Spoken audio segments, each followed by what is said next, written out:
We have been seeking the Father for ourselves personally as well as for our assembly. And basically what the Father is saying in this time is, you probably have heard this before, but if there's ever a time to hear, it's now. And that is, it's time to be serious. To stop being what you're not. And to stand before the Father and allow Him to do what He will do. The scripture that's come to mind is in Malachi 3, where He says that He is as a refiner's fire and as a launderer's soap. And when you consider what that means, a fire will, by nature, it does what it's going to do. It's by its very nature, it's going to burn up what can be burned up, and what's fireproof will remain. And a launderer's soap. You can rinse something with hot water, but not until you apply that Fuller's or that launderer's soap will what is really there, the dirt, the grime, come forward. So as Yah's people, women specifically, there's, in our assembly, there's a lot of confusion, there's a lot of rebellion, a lot of pride and arrogance, haughtiness, a lot of going my own way, doing my own thing. Father isn't pleased at all. I know you're looking for, where is the God of love, and where is the God of hope and mercy? Yes, He's a God of love. He's a God of mercy. He's also a God who sees. He's also God all by Himself, Yahweh all by Himself.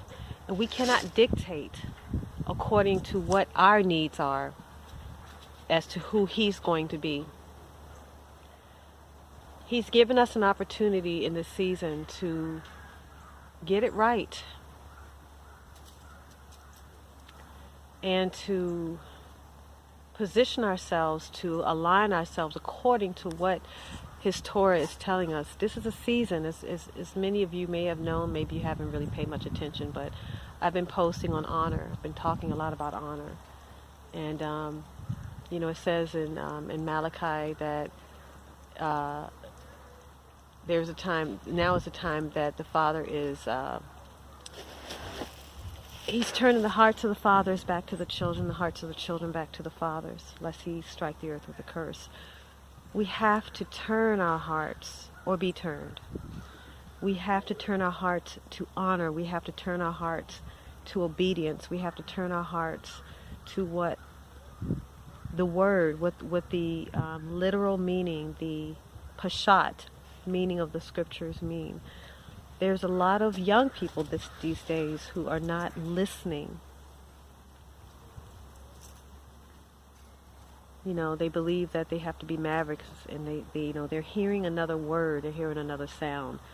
But Yah's word is still true. His word does not change. Yah still has prophets, He still has apostles.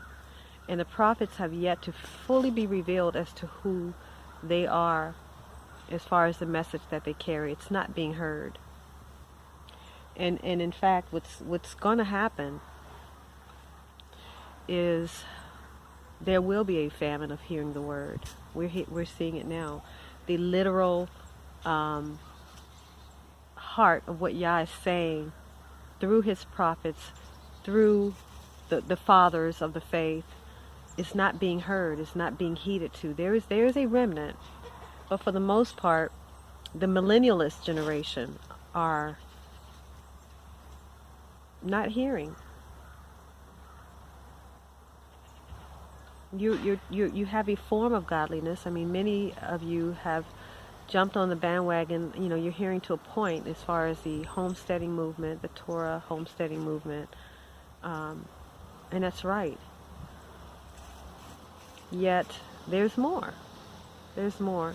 Yah is establishing his people.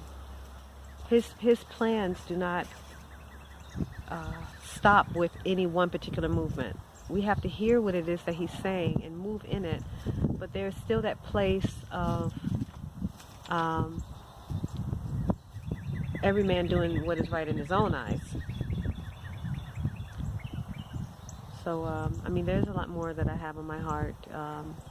Those who have an ear will hear and understand what it is that I'm saying here today. But for now, that's all.